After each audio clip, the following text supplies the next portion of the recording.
안녕하세요. 부산일보 이상배 기자입니다. 부산에 있는 대학병원은 크게 4곳인데요. 바로 부산대병원, 동아대병원, 인제대 부산백병원, 고신대병원입니다. 인제대 해운대 백병원과 사실상 부산권으로 묶이는 양산 부산대병원까지 포함하면 총 6곳이긴 하지만요. 아무튼 이 대학병원 4곳 중 3곳에서 원장을 지내신 분이 있습니다. 심지어 그 중 한 곳은 이분이 직접 설립한 병원이었죠. 또 오늘날 대한민국 국민이라면 누구나 누리고 있는 국민건강보험, 흔히 건보라 불리는 이 제도는 우리에게 당연하게 받아들여지고 있지만 사실 이 건보가 국내에 들어오기도 전에 이 성공한 최초의 민간의료보험이 있었습니다. 이 역시도 오늘 소개할 바로 이분이 만드셨죠. 이렇게 유능한 의료인이자 의료행정가였지만 돌아가시는 날까지 협소한 옥탑방에서 지내며 가난하고 소외된 사람을 위해 의술을 펼쳤던 한국의 슈바이처가 있습니다. 부산의 재밌는 이야기를 모으는 부산피디아, 오늘 소개할 분은 의인 장기려 박사님입니다.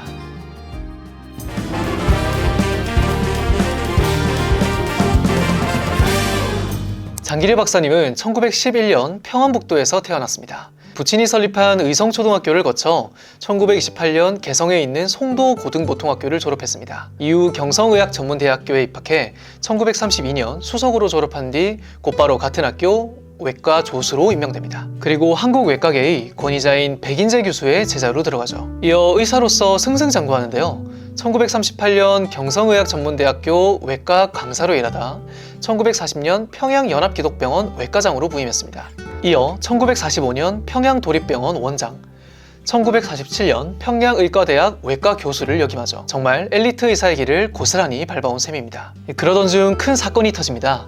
바로 1950년 한국전쟁이죠. 이때 차남인 장가용 박사님과 두 분만 월남합니다. 가족을 두고 왜 차남과 단 둘이서 내려오신 걸까? 그 이야기를 장기려 박사 손주께 직접 들어봤습니다. 증조 할아버지하고 할머니가 살아 계셨기 때문에 다 내려올 수는 없어서 이제 저희 할아버님만 잠깐 내려오는 걸로 이제 그렇게 됐던 거죠. 그게 영영 내려올 거라고 생각은 안 했기 때문에 가방을 들고 같이 저희 아버님이 나갔는데 예정된 시간보다 버스가 4시간인가 늦게 왔다고 그러더라고요. 그 당시에 이제 전쟁통이니까 통금 시간에 임박을 하게 되기 때문에 그때 같이 있던 안소령님이 너도 타라. 아무것도 없이 입던 옷만 입고 저희 아버님은 내려오신 거죠. 원래 월남하면 북한에 남은 가족은 화를 입는 경우가 많습니다.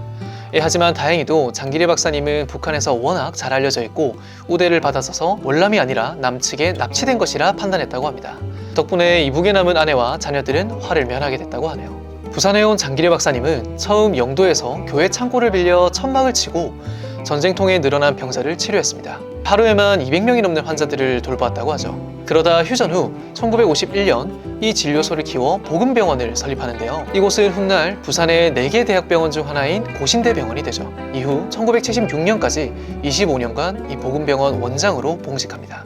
부산에 내려오셔가지고 군부대의 도움을 받아가지고 군사용 천막을 3개를 임대를 받으셔가지고 영도에 있는 교회 앞에다가 무료 진료소를 설치를 하신 거죠. 처음에 이제 무상으로 진료를 하다 보니까 직원 숫자도 늘어나고 이러다 보니까 직원들의 월급을 줘야 되는데 월급 줄 돈은 없고 이제 이러다 보니까 모금함을 설치해서 돈이 있는 사람은 돈을 내고 돈이 없는 사람은 그냥 이제 무상으로 진료를 받고 농작물을 갖고 와서 진료비로 대신하는 사람도 있고 이제 이런 식으로 하면서 운영을 했던 거죠. 고신대병원은 물론 인제대 부산백병원도 장기려 박사님이 주도적으로 설립했습니다. 부산백병원을 이제 세우실 때, 그 다음에 이제 인제대학교가 이제 부산에 처음에 개교를 할 때, 그때들이 막 설립을 시작을 할 때, 고신대하고 인제대 두 군데가 이제 그 의과대학교 설립 허가를 그때는 이제 교육부가 아니고 문교부에다가 신청을 했죠. 근데 이제 전부 다 대표자가 장기려로 돼 있는 거였습니다. 문교부에서 봤을 때 서류를 봤을 때 너무 이게 황당한 거죠. 저도 들은 얘기인데 저희 할아버님한테 교육부에서 직접 의사타진을 했답니다. 2개를 동시에 다 허가를 내줄 수는 없다. 그러니까 하나만 당신이 선택을 하시오. 당신이 다 대표자로 돼 있으니까. 저희 할아버님이 이제 보건병원은 본인이 세우시고 본인이 애정도 많고 이제 그런 데지만 스승님의 학교보다 내가 더 먼저 할 수 있냐 그래가지고 인제대학교 의대가 고신대보다 1년 먼저 설립이 됐습니다. 이 장기려 박사님이 병원을 운영하는 동안 환자에게 베풀었던 일화는 끝이 없습니다. 대표적으로 돈이 없는 환자가 치료를 받고도 눈치만 보자 밤에 몰래 병원 뒷문을 열어주며 빨리 집에 돌아가서 푹 쉬어라. 돈이 없어도 되니 꼭 며칠 뒤 다시 찾아오라고 말했다고 하죠. 또 무엇보다 잘 먹어야 하는 환자가 돈이 없어 먹을 게 없다고 하자 처방 전에 이 환자에게 닭 2마리 값을 내주시오라고 쓰기도 한 적이 있다고 합니다.